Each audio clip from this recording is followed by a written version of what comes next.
وقال الملك ائتوني به أستخلصه لنفسي فلما كلمه قال إنك اليوم لدينا مكين أمين قال اجعلني على خزائن الأرض إني حفيظ عليم وكذلك مكنا ليوسف في الأرض يتبوأ منها حيث يشاء نصيب برحمتنا من نشاء ولا نضيع أجر المحسنين ولأجر الآخرة خير للذين آمنوا وكانوا يتقون وجاء إخوة يوسف فدخلوا عليه فعرفهم وهم له منكرون ولما جهزهم بجهازهم قال ائتوني بأخ لكم من أبيكم ألا ترون أني أوفي الكيل وأنا خير المنزلين فإن لم تأتوني به فلا كيل لكم عندي ولا تقربون قالوا سنراود عنه أباه وإنا لفاعلون وقال لفتيانه اجعلوا بضاعتهم في رحالهم لعلهم يعرفونها إذا انقلبوا إلى أهلهم لعلهم يرجعون இன்னும் அரசர் கூறினார், அவரை என்னிடம் அழைத்து வாருங்கள், அவரை நான் என் அத்தியந்த ஆலோசகராக அமர்த்திக் கொள்வேன். இவ்வாறு அரசரிடம் யூசுப் வந்ததும் அவரிடம் பேசி அவர் ஞானத்தை நன்கு அறிந்த பொழுது, நிச்சயமாக நீர் இன்றிலிருந்து நம்முன் பெரும் அந்தஸ்து உள்ளவராகவும் நம்பிக்கைக்கு உரியவராகவும் உயர்ந்து இருக்கிறீர் என்று கூறினார். யூசுப் கூறினார், இந்த பூமியின் களஞ்சியங்களுக்கு என்னை அதிகாரியாக ஆக்கிவிடுவீராக. நிச்சயமாக நான் அவற்றை பாதுகாக்க நன்கறிந்தவன். இவ்விதமாக நாட்டில் யூசுப் தாம் விரும்பிய இடத்தில் தாம் விரும்பியவாறு காரியங்களை செய்து வர அவருக்கு வசதி அளித்தோம். இவ்வாறே நாம் நாடியவருக்கு நமது அருள் கிடைக்கும்படி செய்கின்றோம். நன்மை செய்பவர்களின் கூலியை நாம் வீணாக்க மாட்டோம். மேலும் பயபக்தி உடையவர்களான மோமீன்களுக்கு நாம் மறுமையில் கொடுக்கும் கூலி மிகச் சிறந்ததாக இருக்கும். பின்னர் யூசுப் உடைய சகோதரர்கள் மிஸ்ர் நாட்டுக்கு வந்து அவர் முன்னிலையில் சென்றதும் யூசுப் அவர்களை அறிந்து கொண்டார். ஆனால் அவர்களோ அவரை அறியாதவர்களாக இருந்தனர். யூசுப் அவர்களுக்கு வேண்டிய பொருள் தானியங்களை சித்தம் செய்து கொடுத்தபோது அவர்களை நோக்கி, உங்கள் தந்தை ஒன்றான சகோதரனை மறுமுறை நீங்கள் இங்கு வரும்போது என்னிடம் அழைத்து வாருங்கள். நான் உங்களுக்கு தானியங்களை நிரப்பமாக அளந்து கொடுத்ததையும் விருந்து உபசாரம் செய்வதில் நான் சிறப்பு ஆனவன் என்பதையும் நீங்கள் பார்க்கவில்லையா? ஆகவே நீங்கள் அவரை என்னிடம் அழைத்து வராவிட்டால் என்னிடம் இருந்து உங்களுக்கு தானிய அளவையும் இனி இல்லை, நீங்கள் என்னை நெருங்கவும் கூடாது என்று கூறினார். அதற்கு அவர்கள், நிச்சயமாக நாங்கள் அவரை பற்றி அவர் தந்தையாரிடம் எடுத்துச் சொல்லி அவரை அழைத்து வர நிச்சயமாக முயற்சி செய்கிறோம் என்று கூறினார்கள். பின்னர் யூசுப் தம் பணியாட்களை நோக்கி, அவர்கள் கிரயமாக கொடுத்த பொருளை அவர்களுடைய மூட்டைகளிலேயே வைத்து விடுங்கள். அவர்கள் தம் குடும்பத்தாரிடம் சென்ற பிறகு இதை அறிந்தால் நம்மிடம் அதை சேர்ப்பிக்க அவர்கள் திரும்பி வரக்கூடும் என்று கூறினார். فلما رجعوا إلى أبيهم قالوا يا أبانا منع منا الكيل فأرسل معنا أخانا نكتل وإنا له لحافظون قال هل آمنكم عليه إلا كما أمنتكم على أخيه من قبل فالله خير حافظا وهو أرحم الراحمين ولما فتحوا متاعهم وجدوا بضاعتهم ردت إليهم قالوا يا أبانا ما نبغي هذه بضاعتنا ردت إلينا ونمير أهلنا ونحفظ أخانا ونزداد كيل بعير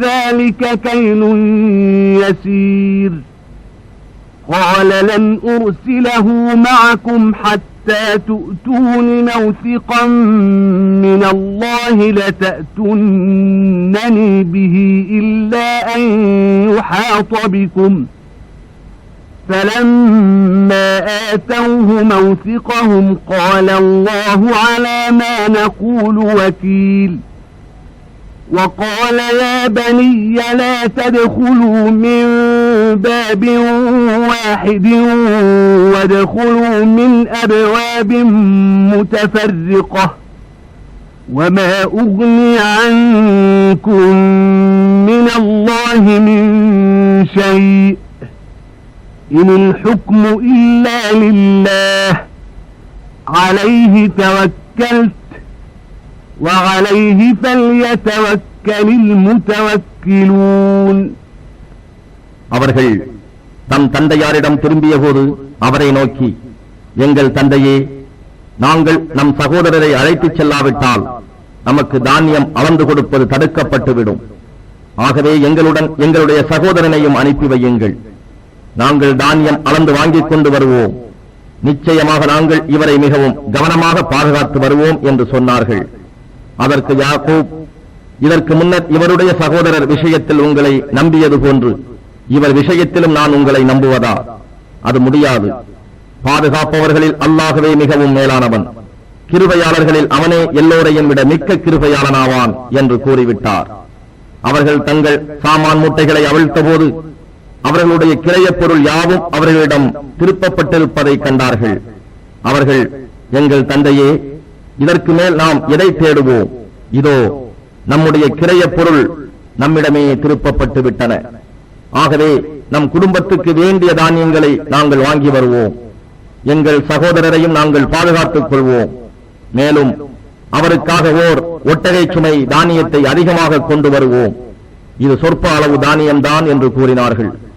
அதற்கு யாக்கூப், உங்கள் யாவரையுமே ஏதாவது ஒரு ஆபத்து சூழ்ந்து உங்களை சக்தியற்றவர்களாக ஆக்கிக் கொண்டால் அன்றி நிச்சயமாக நீங்கள் அவரை என்னிடம் கொண்டு வருவீர்கள் என்று அல்லாஹ்வின் மீது நீங்கள் எனக்கு சத்தியம் செய்து வாக்குறுதி கொடுத்தால் அன்றி நான் அவரை உங்களுடன் அனுப்பவே மாட்டேன் என்று கூறினார். அவர்கள் அவ்வாறு அவருக்கு சத்தியம் செய்து வாக்குறுதி கொடுத்ததும் அவர், நாம் பேசிக் கொண்டதற்கு அல்லாஹ்வே காவலனாக இருக்கின்றான் என்று கூறினார். பின்னும் அவர், என் அருமை மக்களே, நீங்கள் மிஸ்ருக்குள் ஒரே வாசல் வழியாக நுழையாதீர்கள், வெவ்வேறு வாசல்களின் வழியாக நுழையுங்கள். அல்லாஹ்வின் விதிகளில் யார் ஒன்றையும் நான் உங்களை விட்டு தடுத்துவிட முடியாது. ஏனென்றால் அதிகாரமெல்லாம் அல்லாஹுவுக்கே அன்றி வேறு எவருக்கும் இல்லை. அவன் மீதே நான் முழுமையாக நம்பிக்கை கொண்டுள்ளேன்.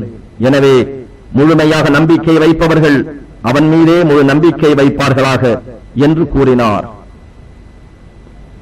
وَلَمَّا دَخَلُوا مِنْ حَيْثُ أَمَرَهُمْ أَبُوهُمْ مَا كَانَ يُغْنِي عَنْهُمْ مِنَ اللَّهِ مِنْ شَيْءٍ إِلَّا حَاجَةً فِي نَفْسِ يَعْقُوبَ قَضَاهَا وَإِنَّهُ لَذُو عِلْمٍ لِمَا عَلَّمْنَاهُ وَلَكِنَّ أَكْثَرَ النَّاسِ لَا يَعْلَمُونَ. وَلَمَّا دَخَلُوا عَلَى يُوسُفَ آوَى إِلَيْهِ أَخَاهُ قَالَ إِنِّي أَنَا أَخُوكَ فَلَا تَبْتَئِسْ بِمَا كَانُوا يَعْمَلُونَ. فَلَمَّا جَهَّزَهُم بِجَهَازِهِمْ جَعَلَ السِّقَايَةَ فِي رَحْلِ أَخِيهِ ثُمَّ أَذَّنَ مُؤَذِّنٌ أَيَّتُهَا الْعِيرُ إِنَّكُمْ لَسَارِقُونَ. قَالُوا وَأَقْبَلُوا عَلَيْهِمْ مَاذَا تَفْقِدُونَ قَالُوا نَفْقِدُ صُوَاعَ الْمَلِكِ وَلِمَنْ جَاءَ بِهِ حِمْلُ بَعِيرٍ وَأَنَا بِهِ زَعِيمٌ. قالوا تالله لقد علمتم ما جئنا لنفسد في الأرض وما كنا سارقين قالوا فما جزاؤه إن كنتم كاذبين قالوا جزاؤه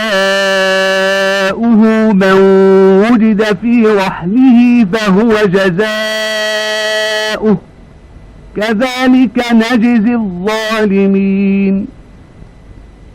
மிஸ்ர் சென்ற அவர்கள் தம் தந்தை தங்களுக்கு கட்டளையிட்டபடி நுழைந்ததனால் யாக்கூபுடைய மனதில் இருந்த ஒரு நாட்டத்தை அவர்கள் நிறைவேற்றி வைத்தார்களே தவிர அல்லாஹ்விடம் இருந்து வரக்கூடிய எதனையும் அது அவர்களை விட்டும் தடுக்கக்கூடியதாக இருக்கவில்லை.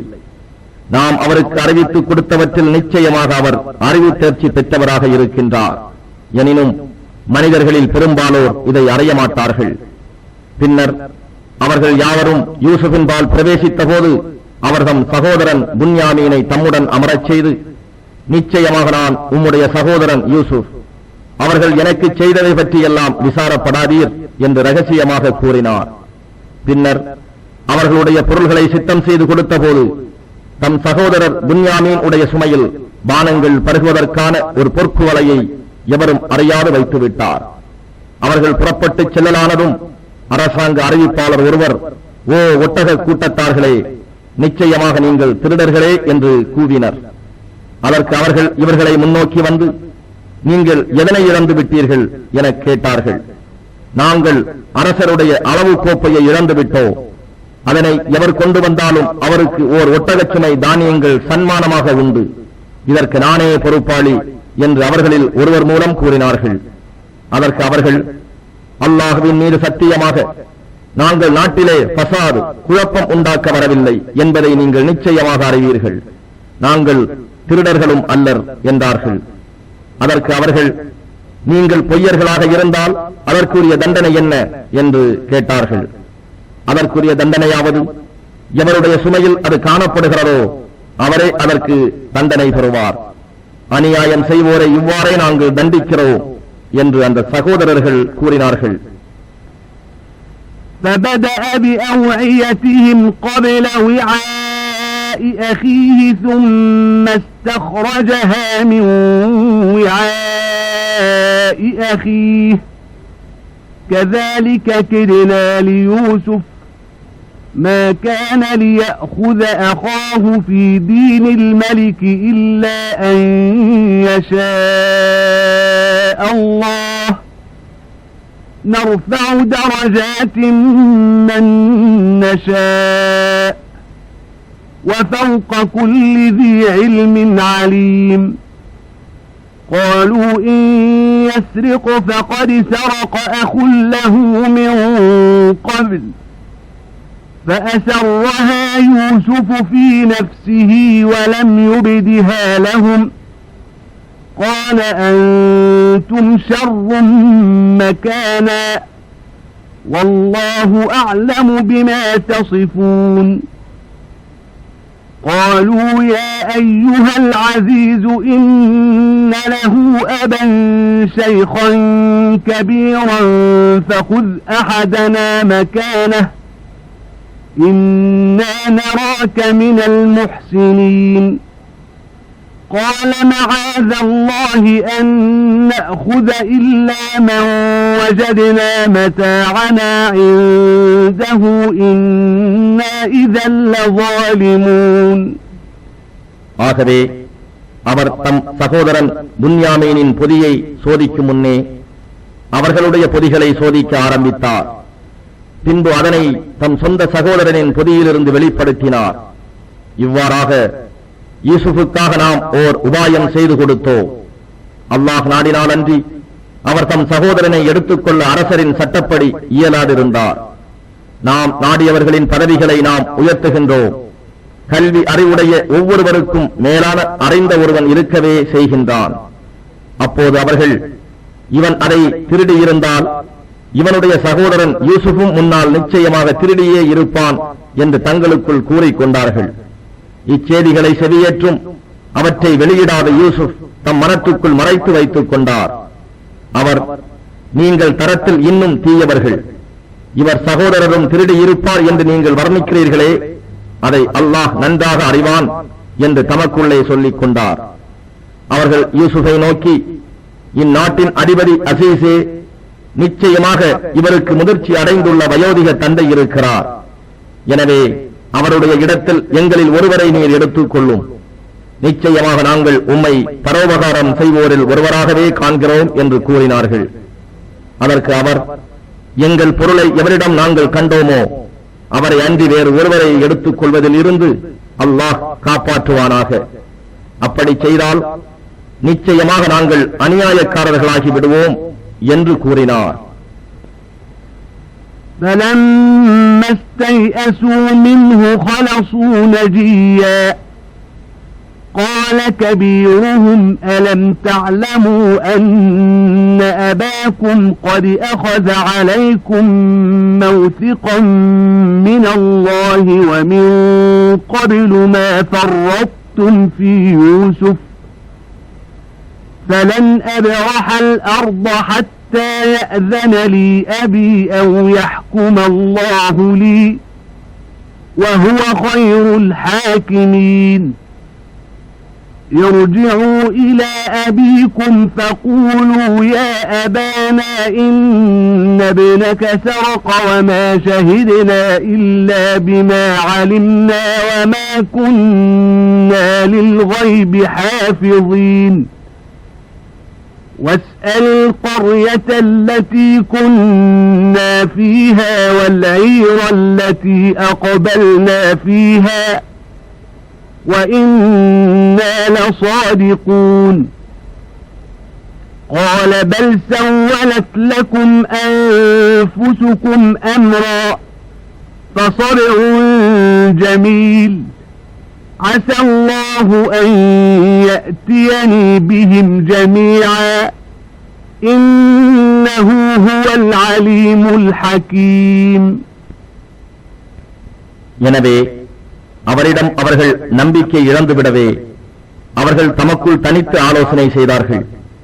அவர்களுள் பெரியவர் சொன்னார், நிச்சயமாக உங்களுடைய தந்தை உங்களிடம் இருந்து அல்லாஹ்வின் மீது ஆணையிட்டு வாக்குறுதி வாங்கியிருக்கிறார் என்பதையும், முன்னர் யூசுப் சம்பந்தமாக நீங்கள் பெருங்குறை செய்துவிட்டீர்கள் என்பதையும் நீங்கள் அறியவில்லையா? ஆகவே என் தந்தை எனக்கு அனுமதி அளிக்கும் வரை அல்லது அல்லாஹ் எனக்கு இது பற்றி ஏதாவது தீர்ப்பு செய்யும் வரை நான் இந்த பூமியை விட்டு ஒருபோதும் அகலவே மாட்டேன். தீர்ப்பளிப்போரில் அவன்தான் மிகவும் மேலானவன். ஆகவே நீங்கள் உங்கள் தந்தையாரிடம் திரும்பிச் சென்று, எங்களுடைய தந்தையே, உங்கள் மகன் நிச்சயமாக திருடி இருக்கிறான்.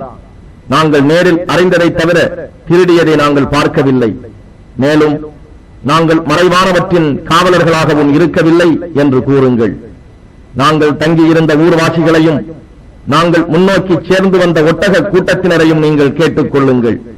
நிச்சயமாக நாங்கள் உண்மையே சொல்லுகின்றோம் என்றும் சொல்லுங்கள் என்று கூறி தந்தையாரிடம் அனுப்பி வைத்தார்.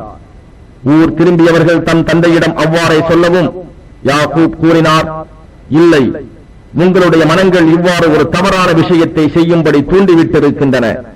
ஆயினும் அழகான பொறுமையே எனக்கு உகந்ததாகும். அல்லாஹ் அவர்கள் அனைவரையும் என்னிடம் கொண்டு வந்து சேர்க்க போதுமானவன்.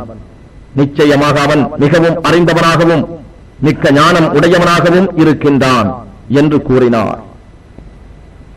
وَتَوَلَّى عَنْهُمْ وَقَالَ يَا أَسَفَا عَلَى يُوسُفَ وَابْيَضَّتْ عَيْنَاهُ مِنَ الْحُزْنِ فَهُوَ كَظِيمٌ قَالُوا تَاللَّهِ تَفْتَأُ تَذْكُرُ يُوسُفَ حَتَّى تَكُونَ حَرَضًا أَوْ تَكُونَ مِنَ الْهَالِكِينَ قَالَ إِنَّمَا أَشْكُو بَثِّي وَحُزْنِي إِلَى اللَّهِ وَأَعْلَمُ مِنَ اللَّهِ مَا لَا تَعْلَمُونَ يَا بَنِيَّ اذْهَبُوا فَتَحَسَّسُوا مِن يُوسُفَ وَأَخِيهِ وَلَا تَيْأَسُوا مِن رَّوْحِ اللَّهِ إِنَّهُ لَا يَيْأَسُ مِن رَّوْحِ اللَّهِ إِلَّا الْقَوْمُ الْكَافِرُونَ.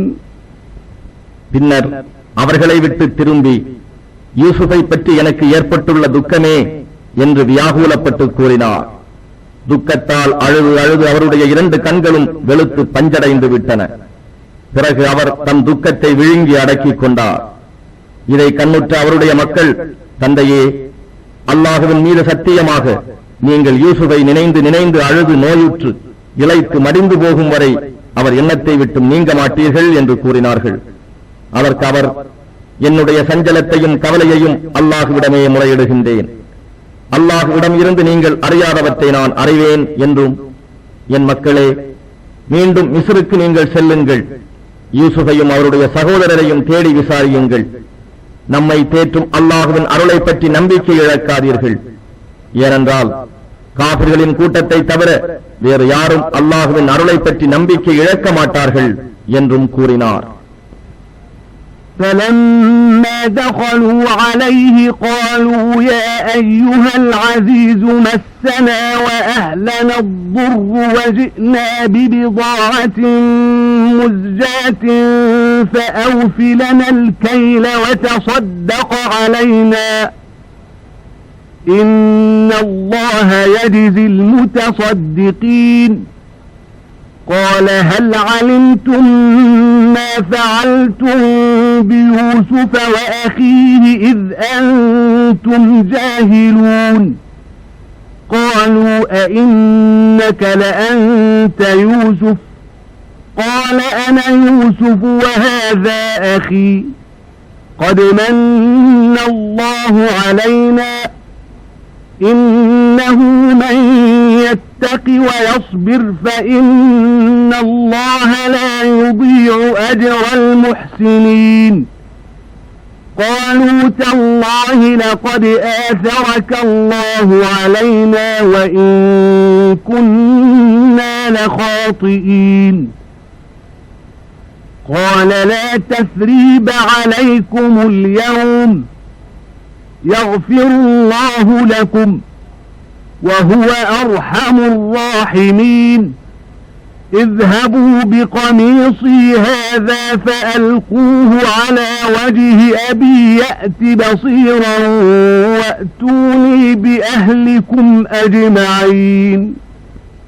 அவ்வாறே அவர்கள் மிஸ்ரை அடைந்து யூசுப் முன்னிலையில் வந்து அவரிடம், அசீசே, எங்களையும் எங்கள் குடும்பத்தில் உள்ளவர்களையும் பெருந்துயர் பற்றிக் கொண்டது.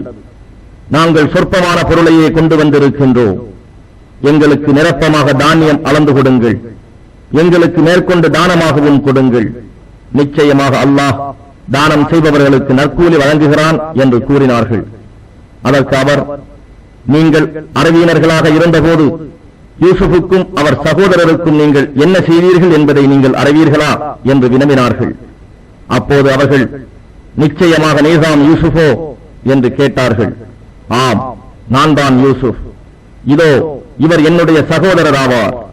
நிச்சயமாக அல்லாஹ் எங்கள் மீது அருள் புரிந்திருக்கின்றான். எவர் அவனிடம் பயபக்தியுடன் இருக்கிறார்களோ, இன்னும் பொறுமையையும் மேற்கொண்டிருக்கிறாரோ, அத்தகு நன்மை செய்வோர் கூலியை நிச்சயமாக அல்லாஹ் வீணாக்கிவிட மாட்டான் என்று கூறினார். அதற்கு அவர்கள், அல்லாஹுவின் மீது ஆணையாக நாங்கள் உமக்கு தவறு இழைத்தவர்களாக இருந்தும் நிச்சயமாக அல்லாஹ் எங்களை விட உம்மை மேன்மை உடையவராக தெரிவு செய்திருக்கின்றான் என்று கூறினார்கள். அதற்கு அவர், இன்று உங்கள் மீது எவ்வித குற்றச்சாட்டும் இல்லை. அல்லாஹ் உங்களை மன்னித்தருள்வானாக. அவனே கிருபையாளர்களிலெல்லாம் மிக்க கிருபையாளனாக இருக்கின்றான் என்று கூறினார். என்னுடைய இந்த சட்டையை நீங்கள் எடுத்துக்கொண்டு சென்று என் தந்தையாரின் முகத்தில் போடுங்கள். அவருக்கு கண் பார்வை வந்துவிடும். இன்னும் உங்களுடைய குடும்பத்தார் அனைவரையும் என்னிடம் கொண்டு வாருங்கள் என்று கூறினார். وَلَمَّا فَصَلَتِ الْعِيرُ قَالَ أَبُوهُمْ إِنِّي لَأَجِدُ رِيحَ يُوسُفَ لَوْلَا أَن تُفَنِّدُونِ. قَالُوا تَاللَّهِ إِنَّكَ لَفِي ضَلَالِكَ الْقَدِيمِ. فَلَمَّا أَن جَاءَ الْبَشِيرُ أَلْقَاهُ عَلَى وَجْهِهِ فَارْتَدَّ بَصِيرًا قَالَ أَلَمْ أَقُل لَّكُمْ إِنِّي أَعْلَمُ مِنَ اللَّهِ مَا لَا تَعْلَمُونَ.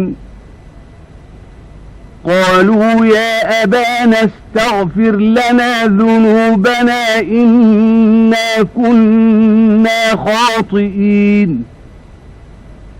قال سوف أستغفر لكم ربي إنه هو الغفور الرحيم فلما دخلوا على يوسف آوى إليه أبويه وقال ادخلوا مصر إن شاء الله آمنين ورفع أبويه على العرش وخروا له سجدا وقال يا أبت هذا تأويل رؤياي من قبل قد جعلها ربي حقا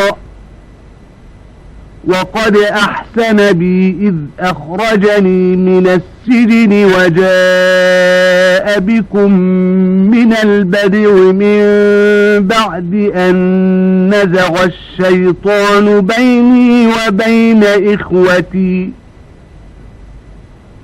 إن ربي لطيف لما يشاء إنه هو العليم الحكيم. அவர்களுடைய ஒட்டக வாகனங்கள் மிஸ்ரை விட்டு பிரிந்த நேரத்தில் அவர்களுடைய தந்தை, நிச்சயமாக நான் யூசுஃபின் வாடையை நுகர்கிறேன், இதன் காரணமாக என்னை நீங்கள் பைத்தியக்காரன் என்று எண்ணாமல் இருக்க வேண்டுமே என்றார். அதற்கு அவர்கள், அல்லாஹுவின் மீது சத்தியமாக நீங்கள் உங்களுடைய பழைய வழிகேட்டிலேயே இருக்கின்றீர்கள் என்று சொன்னார்கள். பிறகு நன்மாராயன் கூறுபவர் வந்து சட்டையை அவர் முகத்தில் போட்டபோது அவர் மீண்டும் பார்வையுடையோரானார். நீங்கள் அறியாததையெல்லாம் அல்லாஹ்விடம் இருந்து நிச்சயமாக நான் அறிவேன் என்று உங்களிடம் கூறவில்லையா என்று அவர்களை நோக்கி கூறினார். அதற்கு அவர்கள், எங்களுடைய தந்தையே, எங்களுடைய பாவங்களை மன்னிக்குமாறு எங்களுக்காக இறைவனிடம் பிரார்த்தனை செய்யுங்கள், நிச்சயமாக நாங்கள் தவறு செய்தவர்களாக இருக்கின்றோம் என்று கூறினார்கள். அதற்கு அவர், உங்களுக்காக பாவ மன்னிப்பு கோரி அடுத்து என் இறைவனிடம் நான் பிரார்த்தனை செய்வேன், நிச்சயமாக அவன் மிக்க மன்னிப்பவனாகவும் பெருங்கிருபை உடையவனாகவும் இருக்கின்றான் என்று கூறினார். பின்னர் குடும்பத்துடன் அவர்கள் யூசுஃபிடம் வந்தபோது அவர் தம் தாய் தந்தையரை கண்ணியத்துடன் வரவேற்று தம்முடன் வைத்துக் கொண்டார். இன்னும் அல்லாஹ் நாடினால் நீங்கள் மிஸ்ருக்குள் அச்சமற்றவர்களாக பிரவேசியுங்கள் என்றும் கூறினார். இன்னும் அவர் தம் தாய் தந்தையரை அரியாசனத்தின் மீது உயர்த்தி அமர்த்தினார். அவர்கள் எல்லோரும் அவருக்கு மரியாதை செலுத்தியவர்களாக சிரம்பணிந்து வீழ்ந்தனர். அப்போது அவர் தம் தந்தையை நோக்கி, என் தந்தையே, இதுதான் என்னுடைய முந்தைய கனவின் விளக்கமாகும். அதனை என் இறைவன் உண்மையாக்கினான். மேலும் அவன் என்னை சிறைச்சாலையிலிருந்து வெளியாக்கியதுடன் எனக்கும் என் சகோதரர்களுக்கும் இடையில் ஷைத்தான் பிரிவினையை உண்டு பண்ணிவிட்ட பின்னர் உங்கள் அனைவரையும் பாலைவனத்திலிருந்து என்னிடம் கொண்டு வந்து ஒன்று சேர்த்ததன் மூலம் அவன் நிச்சயமாக எனக்கு பேருபகாரம் செய்துள்ளான். நிச்சயமாக என் இறைவன் தான் நாடியவற்றை மிக நுட்பமாக செய்கிறவன். நிச்சயமாக அவன் யாவற்றையும் நன்கறிந்தவன், மிக்க ஞானம் உள்ளவன் என்று கூறினார். رب قد آتيتني من الملك وعلمتني من تأويل الأحاديث فاطر السماوات والأرض أنت وليي في الدنيا والآخرة توفني مسلما وألحقني بالصالحين ذلك من أنباء الغيب نوحيه إليك وما كنت لديهم إذ أجمعوا أمرهم وهم يمكرون وما أكثر الناس ولو حرصت بمؤمنين وما تسألهم عليه من أجر إن هو إلا ذكر للعالمين. وكأي من آية في السماوات والأرض يمرون عليها وهم عنها معرضون وما يؤمن أكثرهم بالله إلا وهم مشركون أفأمنوا أن تأتيهم غاشية من عذاب الله أو تأتيهم الساعة بغتة وهم لا يشعرون என் இறைவனே, நிச்சயமாக நீ எனக்கு அரசாட்சியிலிருந்து எனக்கு தந்து கனவுகளின் விளக்கங்களையும் எனக்கு கற்றுத் தந்தாய். வானங்களையும் பூமியையும் படைத்தவனே, இம்மையிலும் மறுமையிலும் நீயே என் பாதுகாவலன். முஸ்லிமாக உனக்கு முற்றிலும் வழிபட்டவனாக இருக்கும் நிலையில் என்னை நீ கைப்பற்றிக் கொள்வாயாக. இன்னும் நீ உனக்கு இணக்கமான நல்லடியார் கூட்டத்தில் என்னை சேர்த்திடுவாயாக என்று அவர் பிரார்த்தித்தார். நபியே, இது நீர் அறியாத மறைவான செய்திகளில் உள்ளதாகும். இதனை நாம் உமக்கு வஹி மூலம் அறிவித்தோம். அவர்கள் கூடி சதி செய்து தம் திட்டத்தில் அவர்கள் ஒன்று சேர்ந்த பொழுது நீர் அவர்களுடன் இருக்கவில்லை. ஆனால் நீர் எவ்வளவு அதிகமாக விரும்பினாலும் அம்மனிதர்களில் பெரும்பாலோர் உம்மை நபி என நம்ப மாட்டார்கள். இதற்காக நீங்கள் அவர்களிடத்தில் எந்த கூலியும் கேட்பதில்லை. இது அகிலத்தார் அனைவருக்கும் நினைவூட்டும் நல்லுபதேசமே அன்றி வேறில்லை. இன்னும் வானங்களிலும் பூமியிலும் எத்தனையோ அத்தாட்சிகள் இருக்கின்றன. ஆனால் அவற்றை அவர்கள் புறக்கணித்தவர்களாகவே அவற்றின் அருகே நடந்து செல்கின்றனர். மேலும் அவர்கள் இணை வைப்பவர்களாக இருக்கிற நிலையில்லாமல் அவர்களில் பெரும்பாலோர் அல்லாஹுவின் மீது நம்பிக்கையை கொள்வதில்லை. அவர்களை சூழ்ந்து கொள்ளக்கூடிய அல்லாஹுவின் வேதனை அவர்களுக்கு வராதென்றோ அல்லது அவர்கள் அறியாதிருக்கும் போது திடீரென முடிவு காலம் வராதென்றோ அவர்கள் அச்சமற்றிருக்கின்றார்களா? قل هذه سبيلي أدعو إلى الله على بصيرة أنا ومن اتبعني وسبحان الله وما أنا من المشركين وما أرسلنا من قبلك إلا رجالا نوحي إليهم من أهل القرى أفلم يسيروا في الأرض فينظروا كيف كان عاقبة الذين من قبلهم ولدار الآخرة خير للذين اتقوا أفلا تعقلون حتى إذا استيأس الرسل وظنوا أنهم قد كذبوا جاءهم نصرنا فنجي من نشاء ولا يرد بأسنا عن القوم المجرمين لقد كان في قصصهم عبرة لأولي الألباب ما كان حديثا يفترى ولكن تصديق الذي بين يديه وتفصيل كل شيء وهدى ورحمة لقوم يؤمنون நபியே, நீர் சொல்வீராக, இதுவே என்னுடைய நேரிய வழியாகும். நான் அல்லாஹுவின் பால் உங்களை அழைக்கின்றேன். நானும் என்னை பின்பற்றியவர்களும் தெளிவான ஞானத்தின் மீதே இருக்கின்றோம். அல்லாஹ் மிக்க தூய்மையானவன். ஆகவே அவனுக்கு இணை வைப்போரில் நானும் ஒருவன் அல்லன்.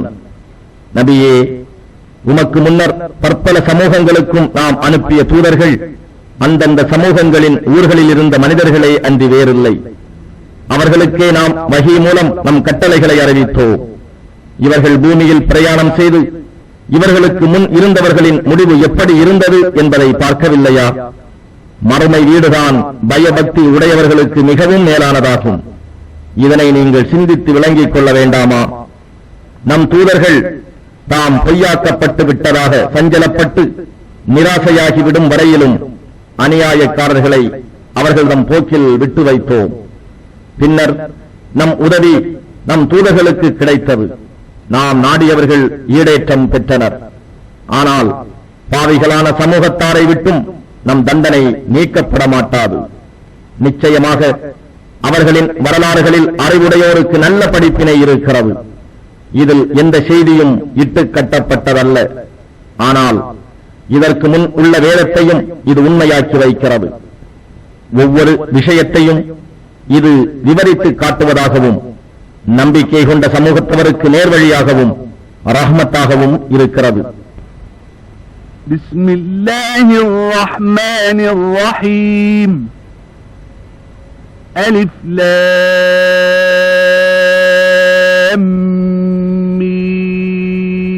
மீம் ரா. تلك آيات الكتاب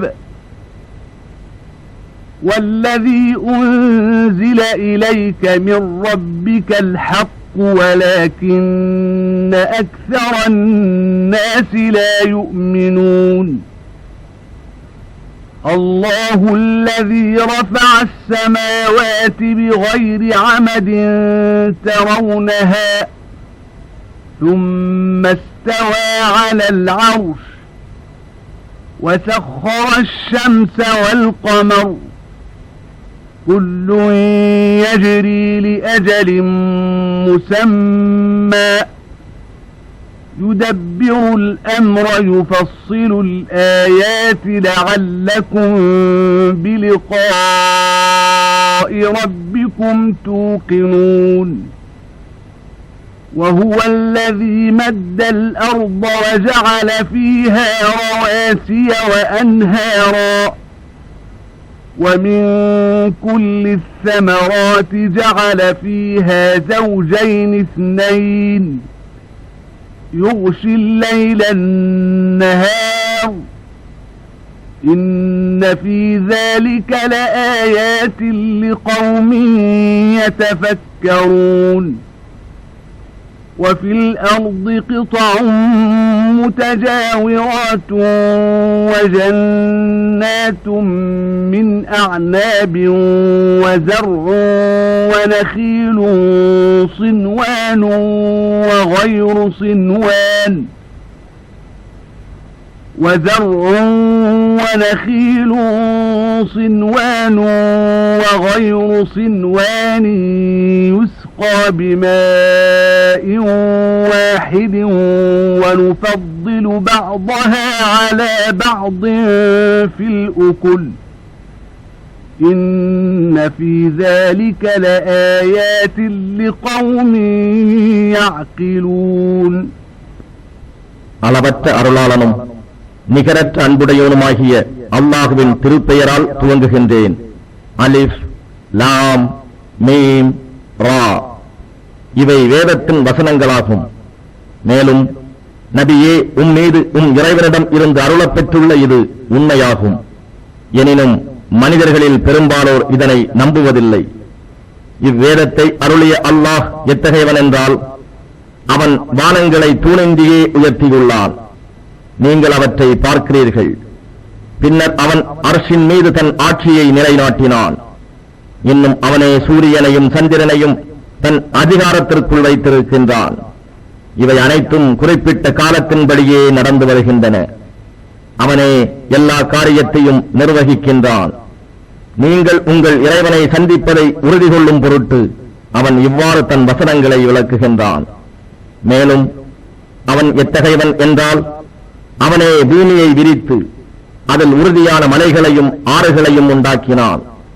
இன்னும் அதில் ஒவ்வொரு கனிவர்க்கத்திலிருந்தும் 2 ஜோடிகளை உண்டாக்கினான்.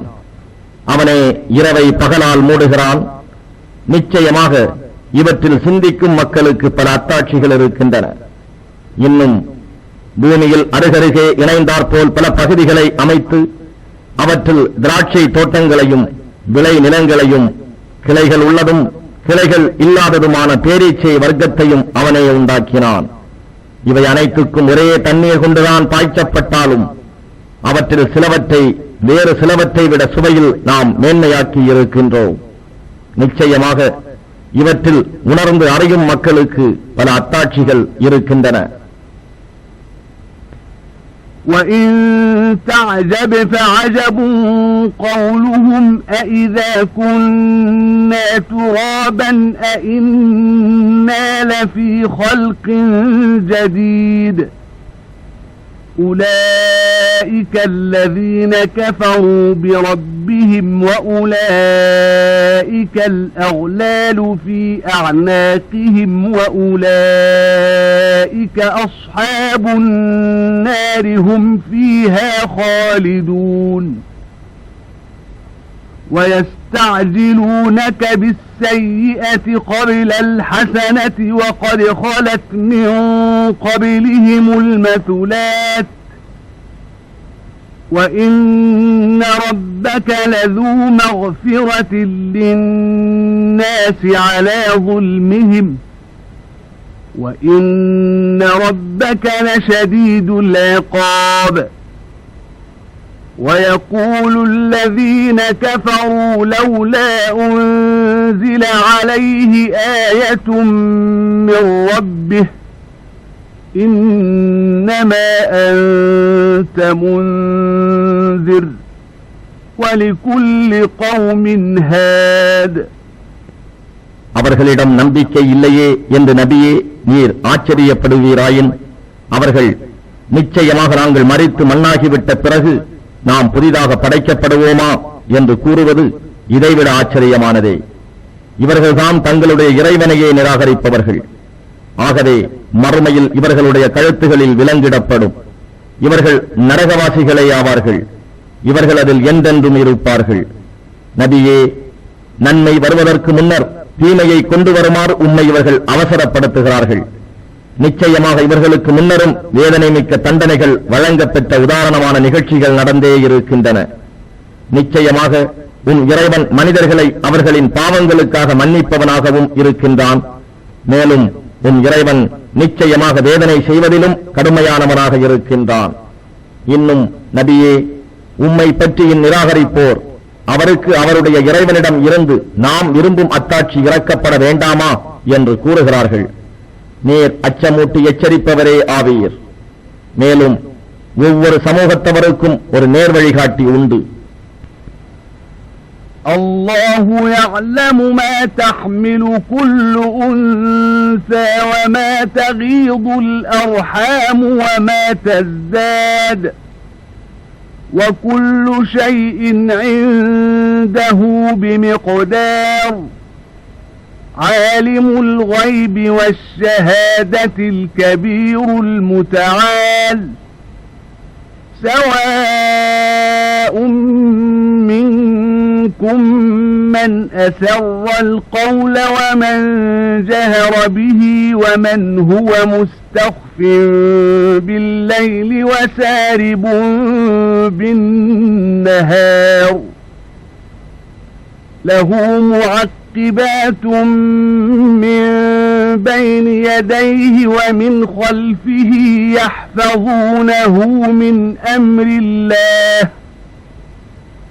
إن الله لا يغير ما بقوم حتى يغيروا ما بأنفسهم وإذا أراد الله بقوم سوءا فلا مرد له وما لهم من دونه من وال هو الذي يريكم البرق خوفا وطمعا وينشئ السحاب الثقال ويسبح الرعد بحمده والملائكة من خيفته ويرسل الصواعق فيصيب بها من يشاء وهم يجادلون في الله وهو شديد المحال. ஒவ்வொரு பெண்ணும் கர்ப்பத்தில் சுமந்து கொண்டிருப்பதையும் கர்ப்பப்பைகள் சுருங்கி குறைவதையும் அவை விரிந்து அதிகரிப்பதையும் அல்லாஹ் நன்கறிவான். ஒவ்வொரு பொருளுக்கும் அவனிடம் அளவு இருக்கின்றது. எல்லாவற்றின் இரகசியத்தையும் பரகசியத்தையும் அவன் நன்கறிந்தவன். அவன் மிகவும் பெரியவன், மிகவும் உயர்ந்தவன். எனவே எவரும் தம் பேச்சை இரகசியமாக வைத்துக் கொண்டாலும் அல்லது அதை வெளிப்படையாக கூறினாலும் அவனுக்கு சமமே ஆகும். இரவில் மறைந்திருப்பவனும் பகலில் பகிரங்கமாக நடப்பவனும் எல்லாரும் அவனுக்கு சமமே. மனிதனுக்கு முன்னாலும் பின்னாலும் தொடர்ந்து வரக்கூடிய மலக்குகள் இருக்கிறார்கள். அல்லாஹுவின் கட்டளையால் அவர்கள் அவனை பாதுகாக்கிறார்கள். எந்த ஒரு சமுதாயத்தவரும் தம் நிலையை தாமே மாற்றிக் கொள்ளாத வரையில் அல்லாஹ் அவர்களை நிச்சயமாக மாற்றுவதில்லை. இன்னும் அல்லாஹ் ஒரு சமுதாயத்தாருக்கு தீவினையை நாடினால் அதை தடுப்பவர் எவரும் இல்லை. அவர்களுக்கு அவனை தவிர துணை செய்வோர் எவரும் இல்லை. அவன் எத்தகையவன் எனில் அச்சத்தையும் அதே நேரத்தில் மழைக்குரிய ஆதரவையும் தரக்கூடிய நிலையில் மின்னலை அவன்தான் உங்களுக்கு காட்டுகிறான்.